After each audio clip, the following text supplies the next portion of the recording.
Now imagine you know all this in great detail, what power that gives you. Form is information. Change the information, you change the form if you can get the original form to decode that information. In other words, you transmit it on the right frequency.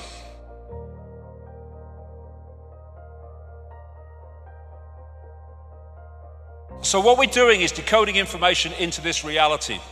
This reality is a shared reality, but it's a decoded reality. And it's operating in our heads, decoding information. And how we decode it depends upon our perceptions of reality. So this matrix scene is absolutely spot on. This isn't real. What is real? How do you define real? If you're talking about what you can feel, what you can smell, taste, and see, then real is simply electrical signals interpreted by your brain. Now, this is an example of how information is carried by everything, and how we impact upon information as we interact with this virtual reality universe. Dr. Emoto, the great man from Japan, who I co-wrote a book with in Japanese some years ago, because what he did was he took water, put it into little containers, and he would apply to that water sounds or words, and then he would freeze it very quickly. I've been to his place in Tokyo where he did it, and then he would photograph the water crystals in that water, and the difference in the crystals corresponding with what the water came into contact with is absolutely fantastic. This water had love and thanks written on the side of it. Beautiful, geometrically beautiful, harmony, natural order.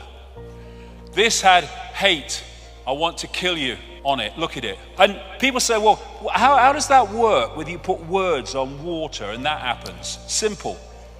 The words written are merely the holographic expression of waveform information.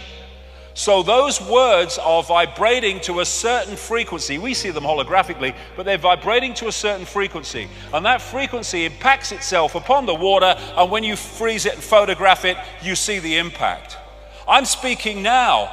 People think I'm speaking words. I'm not really speaking words. I am creating information fields with my vocal cords, and between me and you, there is no words. The words only come when you decode the information field that I'm sending out, and vice versa when you speak to me, when anyone speaks to anybody. It's all frequency. And so, love and appreciation. You make me sick, I want to kill you. Heavy metal music. This is why this can have a massively detrimental impact on people, because we are energy fields. Let's look at the auric field, it's photographable. This is polluted river water. Look at it. Because water in its base form is an waveform information field, like everything else. This is the impact that we're having on reality all the time, while we think we are powerless. Pollution at its base waveform is just a distorted energetic information field, which distorts that which it comes into contact with, which manifests in the hologram as toxic water and toxic waste. Same with the stuff in sweets and bloody soda things that children eat on a massive scale.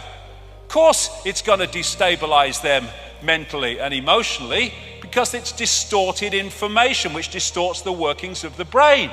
Who creates the universe that we see? We do. And thus, if we change our perceptions, we can change what we decode into a reality, and we can change society. We're not going to do it by stockpiling weapons. We're not even going to do it by mass protests.